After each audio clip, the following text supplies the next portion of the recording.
Hello students, आज हम लोग पढ़ेंगे चिन्ह परिपाटी के बारे में। फिर आर और एफ में संबंध पढ़ेंगे। उसके बाद फोकस दूरी के लिए सूत्र का निगमन करेंगे। तो आइए हम लोग देखेंगे चिन्ह परिपाटी के बारे में, जो यहाँ पे हम पहले से क्या किए हैं, लिखे हुए हैं। ठीक है ना। तो चिन्ह परिपाटी का हम यूज कब करेंगे?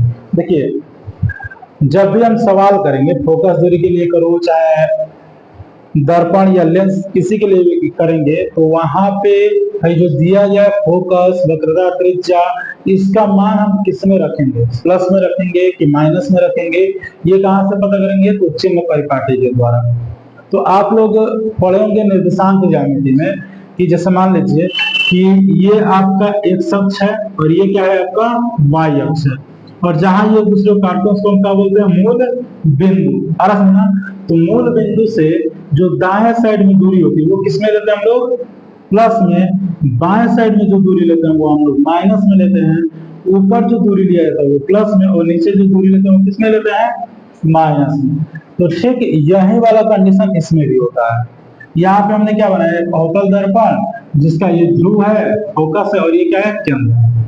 और आप जानते हो कि जो दर्पण में हम वस्तु को रखते हैं वो हमेशा दर्पण के सामने रखेंगे। और सुनना, दर्पण के सामने रखने का मतलब क्या है? बाएं साइड में। तो ठीक यहाँ पे यही वाला नियम आपका लगेगा निर्देशांक ज्यामिति का। जहाँ पे ध्रुव है इसको आप क्या मानेंगे? मूल बिंदु। और मूल बिंदु से जो बाएं दिशा में दूरी होगी वो सब माइनस, और जो दाया होगा वो किसमें होगा? प्लस में होगा। तो ध्यान दीजिए, वस्तु की दूरी जो है वो किधर रखता है? हमेशा दर्पण के सामने, अर्थात बाएं साइड में। इसलिए हमने यहाँ पे क्या लिखा? निगेटिव। प्रतिबिंब की जो दूरी है, देखिए ये दो प्रकार का होता है, वो वास्तविक और एक आभासी। तो जो वास्तविक होता है आपको बताया गया कि वो दर्पण के सामने बनता है, और जब दर्पण के सामने बनेगा अर्थात किधर? बाएं दिशा में, और बाएं दिशा में बनेगा तो उसका मान हम किस में लेंगे? माइनस में। ठीक, इसका जो छुआ कंडीशन होता है वो आभासी बनता है, और आभासी बनने का मतलब है कि दर्पण के पीछे अर्थात दाएं साइड में, और दाएं साइड में हम चिन्ह किस में लेंगे? हम लोग प्लस में लेंगे।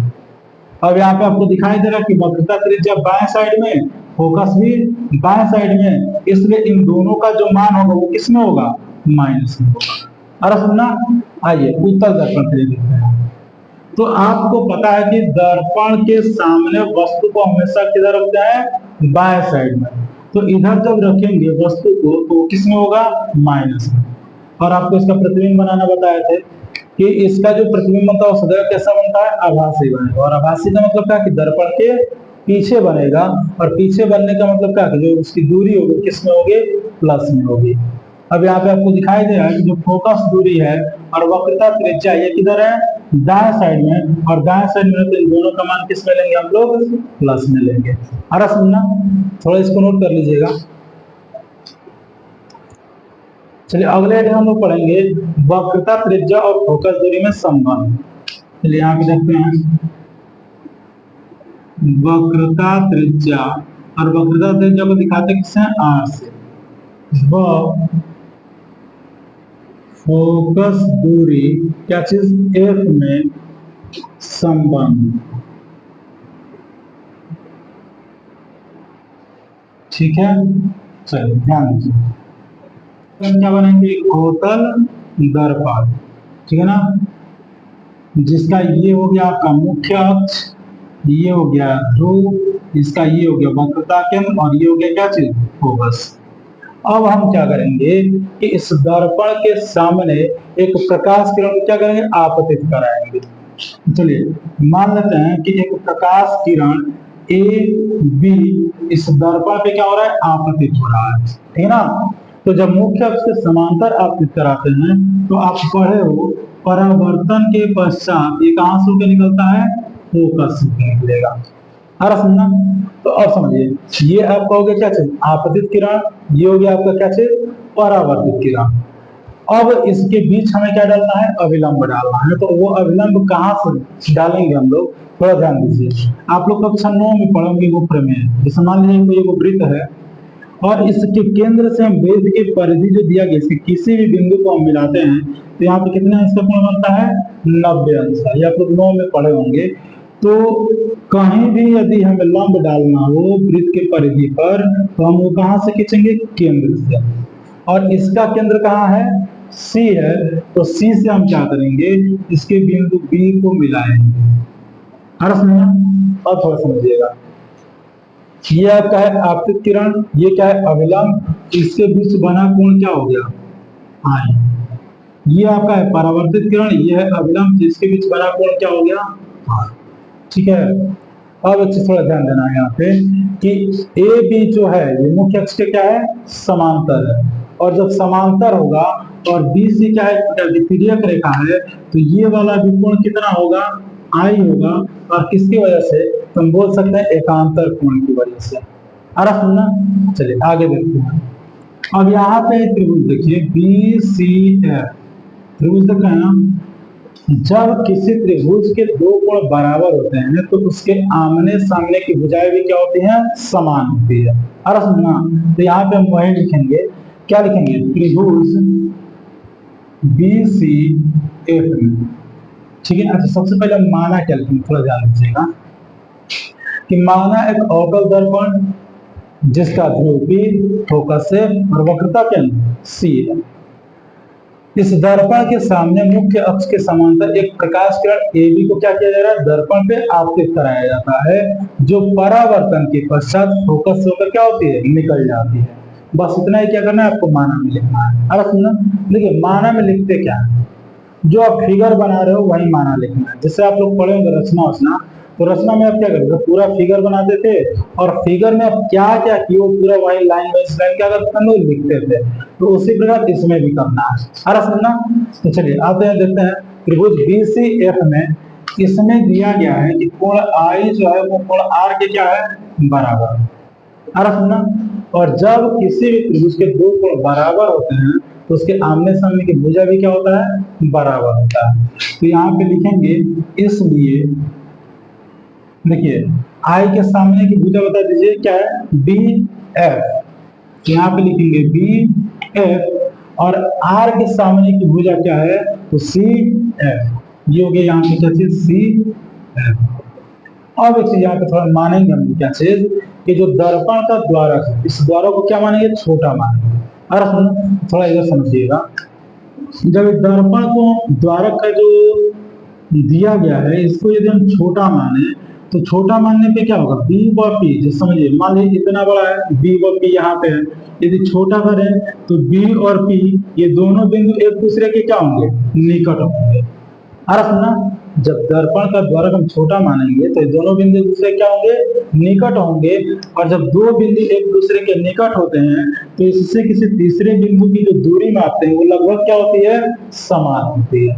अर्थ ना, तो हम यहाँ पे क्या लिखेंगे, चूंकि दर्पण का द्वारक क्या है छोटा है, इसलिए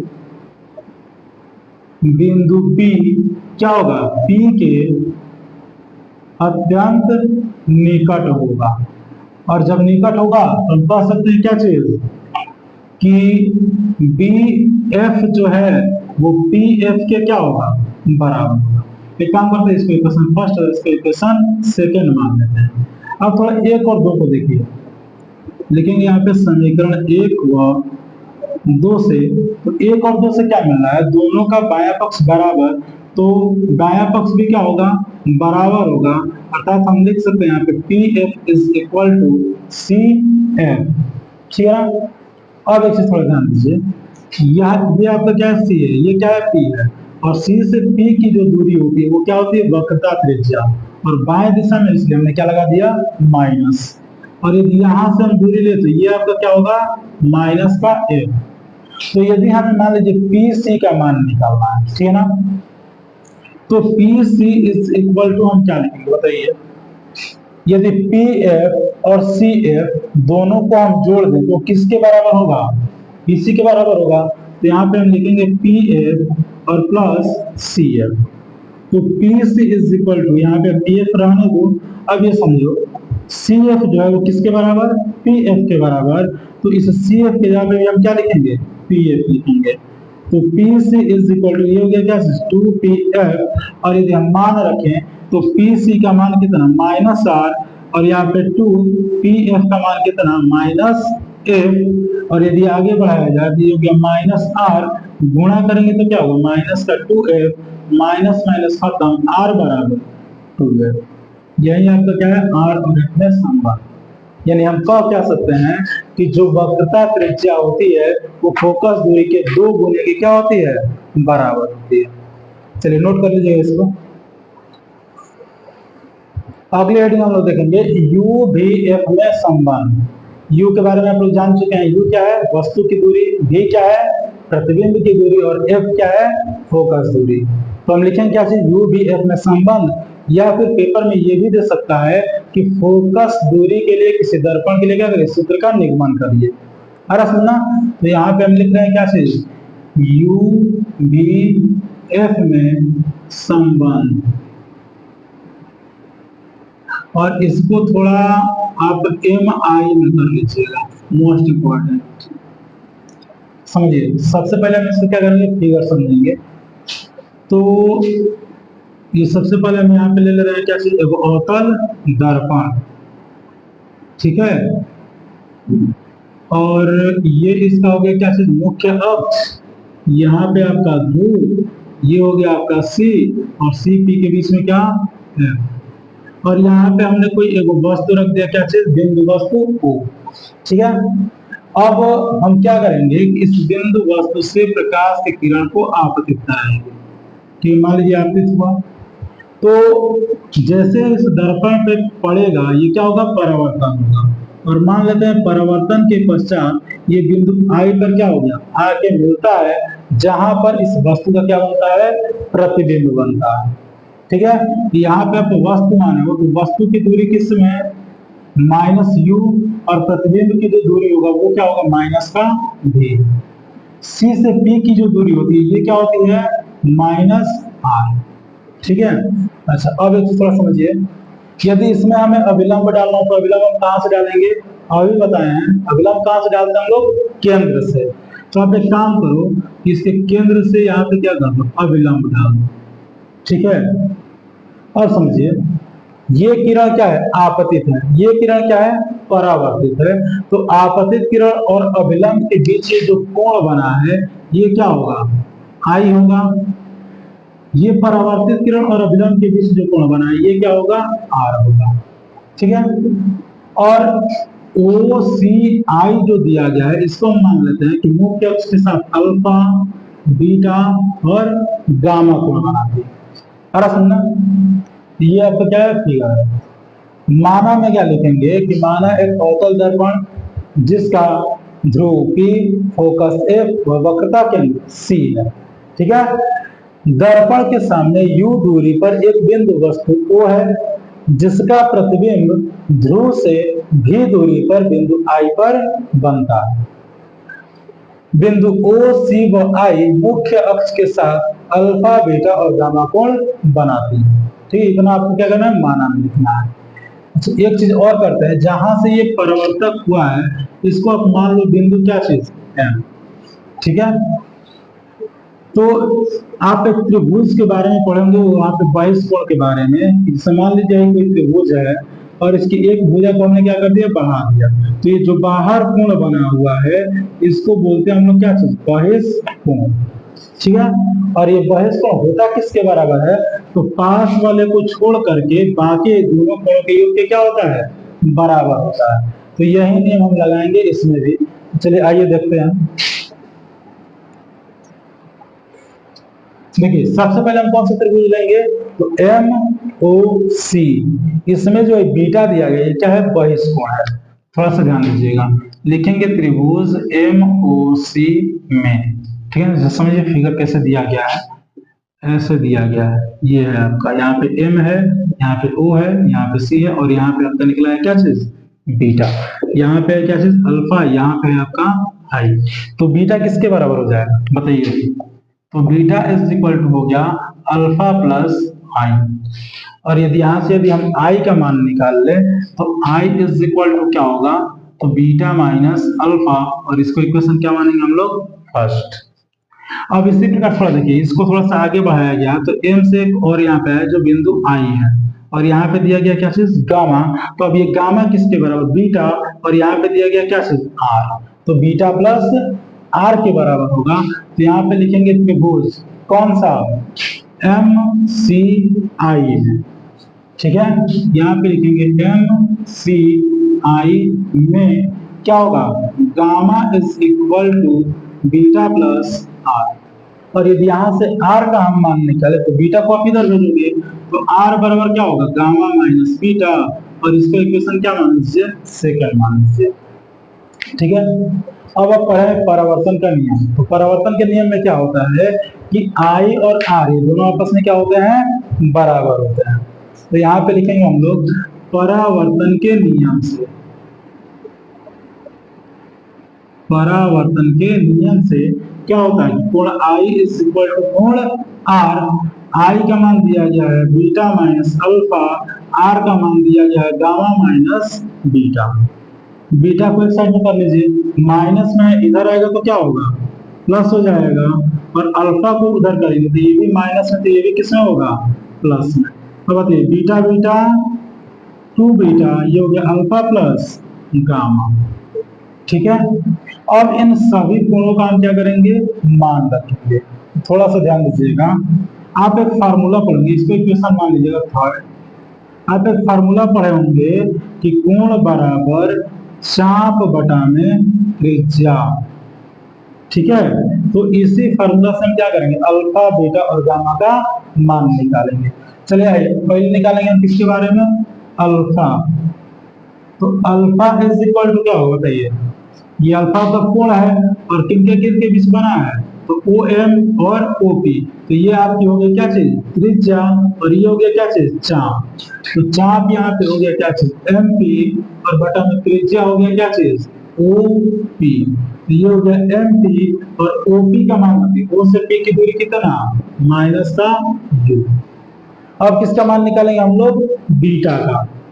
तो समझिए बीटा किससे किसके बीच बना हुआ है, देखिए यहाँ देखिए सी एम और सी पी, ठीक है ना। और चाप की लंबाई हम लोग का क्या है, वही है एम पी। तो यहाँ पे लिखेंगे क्या, एम पी बटा में सी पी। एम पी का मान नहीं पता है और सी पी का मान आप जानते हो कितना, -5। एक और बचा हुआ है क्या चीज, गामा। तो गामा इज इक्वल टू क्या होगा, देखिए गामा जो है इनके बीच बना है, आई एम और आई पी, यानी चाप की लंबाई हम लोग का क्या है, वही है एम पी, और बटा में होगा क्या चीज, आई पी। तो ये हो गया एम पी, और आई से पी की दूरी कितना, माइनस का भी।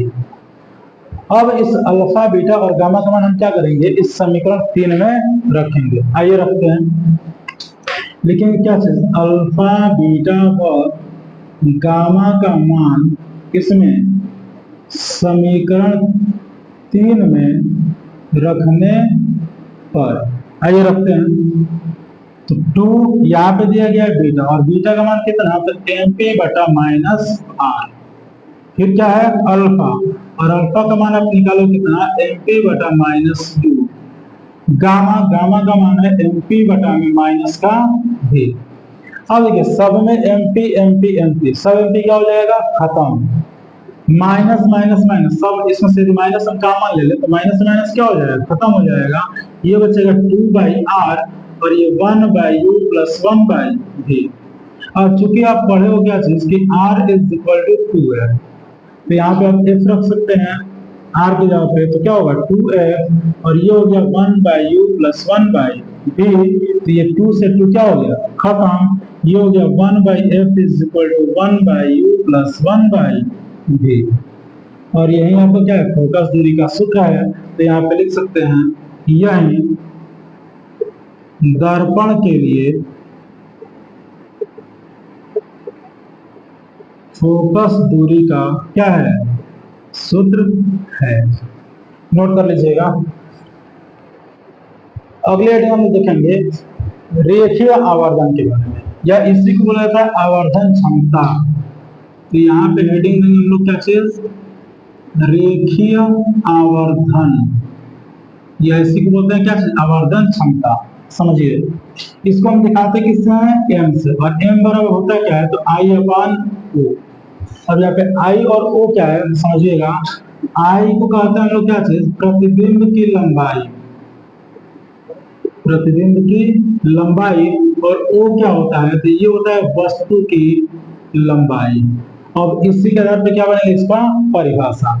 हम क्या कह सकते हैं कि प्रतिबिंब की लंबाई तथा वस्तु की लंबाई के अनुपात को क्या कहते हैं, एम यानी रेखीय आवर्धन कहते हैं। आ रहा समझना, तो यहाँ पे लिखेंगे हम लोग प्रतिबिंब की लंबाई तथा वस्तु की लंबाई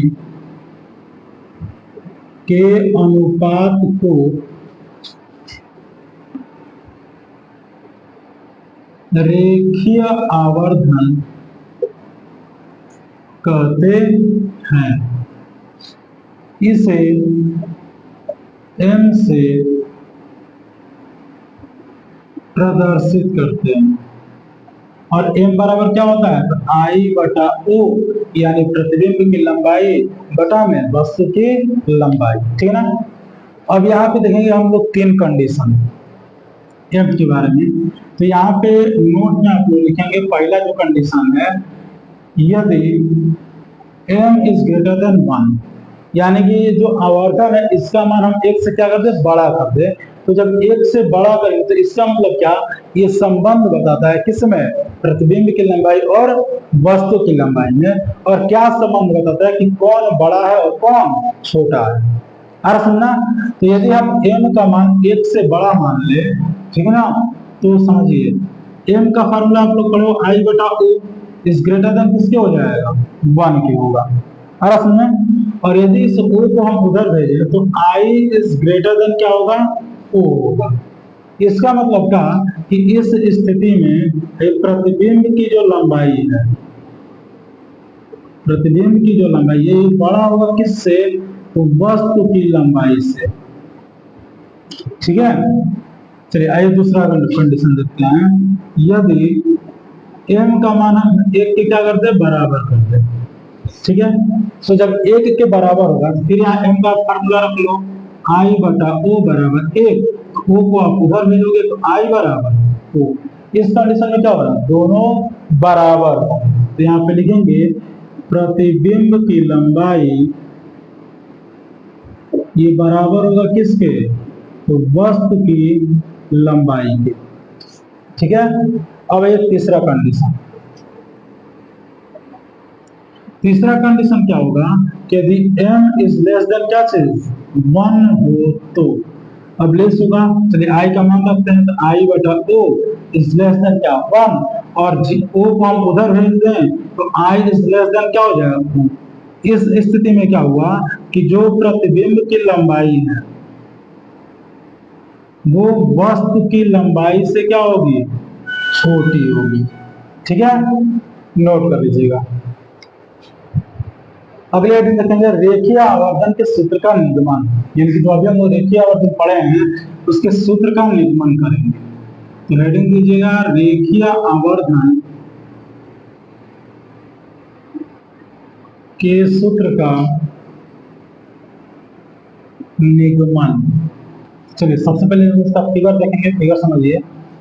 ये मान लीजिए क्या है, वो अवतल दर्पण है, ठीक। और ये इसका हो गया मुख्य अक्ष, जहां पे ये इसका ध्रुव हो गया, इधर कहीं C होगा और इधर कहीं क्या होगा, F होगा। तो हम क्या करेंगे, एक वस्तु मान लेते हैं क्या, ए बी। ये मान लीजिए कोई एक वस्तु है ए बी। अब इसका हमें प्रतिबिंब बनाना है, तो सबसे पहले हम क्या करेंगे कि मुख्य अक्ष के समांतर लेकर के जाएंगे। और आप पढ़ चुके हो कि जब समांतर लेकर के जाएंगे तो परावर्तन के पश्चात ये कहां से, फोकस से होकर के निकल जाएगा। मान लेते हैं दूसरा जो प्रकाश की किरण है वो वक्रता केंद्र से लेकर के जा रहा है, ठीक है। तो ये बताइए परावर्तन के पश्चात ये क्या होता है, इसी मार्ग में वापस लौट जाता है, ठीक है ना। और दोनों किरणें जहां पर काटेंगी इस वस्तु का वहीं पे क्या बनेगा, प्रतिबिंब बनेगा A डैश B डैश। तो अब यहाँ पे वस्तु रखे हो तो वस्तु की दूरी क्या हो गई, माइनस U, और यहाँ पे बना इसका प्रतिबिंब तो ये हो गया माइनस का B, ठीक है। अब एक काम हम अपने से करेंगे कि इस B से P को मिलाएंगे, आ रहा समझना। फिर बी डैश से भी सी को हम क्या करेंगे, मिलाएंगे। ठीक है, ये भी एक प्रकार का हम क्या मानेंगे, किरण मानेंगे, जो बिंदु बी से क्या हो रहा है, आ रहा है और परावर्तन के पश्चात ही जा रहा है। आ रहा समझ में। एक चीज यहाँ पे काम करिए कि जो वस्तु है इसकी लंबाई आप मान लो क्या चीज h1, और जो ये प्रतिबिंब है इसकी लंबाई आप मानेंगे क्या चीज h2। ना, और माइनस हम यहाँ पे क्यों लिए हैं कि आपको बताया गया चिन्ह परिपाटी में कि नीचे की जो लंबाई या दूरी लेंगे वो किस में, माइनस में। अब यहाँ पे समझिए, ये एक प्रकार की आपतित किरण है। तो आपतित किरण, और देखिए केंद्र से गया तो ये क्या है, अभिलंब है, तो इसके बीच बना कोण क्या होगा, आय। ये आपका परावर्तित है तो इसके बीच बना कोण क्या होगा, आर। ठीक है, अब इसी दोनों त्रिभुज को हमें क्या करना है, लेना है। कौन कौन सा, ए बी और पी, और फिर ए डैश बी डैश और पी। इनको हम क्या करेंगे, समरूप दिखाएंगे, और समरूप जब हो जाएगा तो इनके संगत भुजा का अनुपात क्या होगा, समान होगा, और उसी को लेकर के क्या करेंगे, हम लोग हल करेंगे। तो सबसे पहले यहाँ पे लिखेंगे हम लोग त्रिभुज ए बी पी व त्रिभुज ए डैश बी डैश पी है। अब बताइए, कोण आई और कोण आर आपस में क्या है, बराबर है, और किसकी वजह से, तो आप भी पढ़ो परावर्तन के नियम से। कारण देना जरूरी होता है, कारण जरूर दीजिएगा। ठीक है, अब यहाँ पे दूसरा देखेंगे कि जो ए बी वस्तु है ये क्या है, मुख्य अक्ष के साथ लंबवत है, तो यहाँ पे कितना इसका कोण बनेगा, 90 का। अब ये जो प्रतिबिंब है ये भी मुख्य अक्ष के साथ क्या है, लंबवत है, तो यहाँ पर भी जो कोण बनेगा वो कितना बनेगा, 90 अंश का। तो यहाँ पे हम लिख सकते हैं कि कोण ए जो है वो कोण ए डैश से क्या होगा, बराबर होगा, और किसके वजह से, तो समकोण से। अब जब दो को कोण बराबर है तो ये त्रिभुज क्या हो जाएंगे, समरूप हो जाएंगे। ठीक है ना, और जब किसी भी त्रिभुज के दो कोण समान होते हैं तो तीसरा कोण अपने आप ही क्या हो जाता है, समान हो जाता है, अर्थात इसमें जो बच रहा है बी, इस बी डैश के क्या होगा, समान होगा। चलिए आइए देखते हैं, लिखेंगे गुणधर्म क्या चीज, ए से। ए का मतलब क्या, एंगल, एंगल से। एंगल एंगल क्यों, दोनों हमने क्या दिखाया, कोण दिखाया है, इसलिए ये दोनों त्रिभुज क्या होंगे, समरूप। ए बी पी ये समरूप हो जाए किसके, ए डैश बी डैश पी के, और जब समरूप होगा तो इनकी संगत भुजा का अनुपात समान। अब बताइए, आई के सामने की भुजा क्या है, ए बी, ये हो गया ए बी, और आई किसके बराबर है, तो आर के बराबर, और आर के सामने की भुजा क्या है, ए डैश बी डैश। ठीक, अब ये बराबर किसका होगा, थोड़ा ध्यान दीजिएगा, भाई कोण बी है तो इसके सामने की भुजा क्या है, ए पी, तो यहाँ पे लिखेंगे हम लोग क्या चीज, ए पी, और इस बी डैश के सामने की भुजा क्या है, ए डैश पी, तो यहाँ पे लिखेंगे ए डैश पी। आइए सबका मान रखते हैं, तो ए बी का मान कितना, h1, ए डैश बी डैश का मान कितना, -h2, एपी का मान, एपी क्या है, वस्तु की दूरी, और वस्तु की दूरी यहाँ पे क्या है, -u। ठीक है, ए डैश पी की जो दूरी है वो क्या है, माइनस का बी। तो समझिए माइनस से माइनस क्या हो गया, खत्म, इस माइनस को भेज दीजिए, तो ये हो जाएगा h1/h2 is equal to -u/v। अब यहाँ पे थोड़ा समझिएगा, h1 क्या है, वस्तु की लंबाई, h2 क्या है, प्रतिबिंब की लंबाई, और हम लोग क्या पढ़े हैं कि प्रतिबिंब की लंबाई बटा में वस्तु की लंबाई, और यहाँ पे दिया गया वस्तु की लंबाई बटा प्रतिबिंब की लंबाई, तो इसको हम क्या करेंगे, उल्टा करेंगे, तो ये हो जाएगा क्या चीज, h2/h1 is equal to -v/u। अब देखिए ये हो गया प्रतिबिंब की लंबाई, वही हो गया वस्तु की लंबाई, और इसी को हम कहते हैं क्या चीज, m यानी रेखीय आवर्धन, और ये हो गया -v/u, यानी कि कुल रेखीय आवर्धन का जो फार्मूला है ये हो गया I/O बराबर -v/u। ये हो गया आपका रेखीय आवर्धन का क्या चीज, फार्मूला, सूत्र। ठीक है, अच्छा देखेंगे थोड़ा सा एक चीज और इसमें, समतल दर्पण का तो उपयोग हम लोग कर चुके थे, अवतल दर्पण और उत्तल दर्पण का हमें उपयोग करना है, तो थोड़ा यहाँ पे एक ट्रिक याद कर लीजिए, यहाँ पे लिख लीजिएगा दर्पण का उपयोग। ठीक है, तो यहाँ पे हम वो ट्रिक लिख रहे हैं, जैसे डैड गुल नहीं खाते। अरे सुनना, तो सब हिंदी वाले को छोड़ दीजिएगा, अभी आप समझिए डी का मतलब क्या हो गया, दाढ़ी। अरे सुनना, डी का मतलब दाढ़ी, और ए का मतलब समझ लीजिए क्या चीज, अवतल। और इस डी का मतलब समझ लीजिए क्या चीज, दांत। और दांत में यदि कुछ खराबी होता है तो हम कहाँ दिखाते हैं, डॉक्टर के पास, यानी कि अस्पताल में। अरे सुनना, इसका मतलब कि अवतल दर्पण का हम उपयोग कहाँ करेंगे, दाढ़ी बनाने में करेंगे और अस्पताल में करेंगे। आगे देखते हैं, हाई जी से समझ लीजिए क्या है, गाड़ी। ऊ से समझ लीजिए क्या चीज, उत्तल। और एल से हो गया क्या चीज, लैंप। यानी उत्तल दर्पण का उपयोग हम कहाँ करते हैं, जो गाड़ी होता है, जो वाहन होता है, उसका जो साइड मिरर होता है, जिससे हम लोग पीछे की वस्तु क्या करते हैं, देखते हैं, उसका प्रयोग हम किसमें, उत्तल दर्पण। ठीक है ना। अब उत्तल दर्पण का उपयोग कहा, लैंप में, जो रोड पे लाइट उट लगा होता है उसमें कौन सा दर्पण होता है, उत्तल दर्पण होता है। आ रहा समझना। चलिए एक चीज और थोड़ा सा इसमें समझेंगे, दर्पण की पहचान।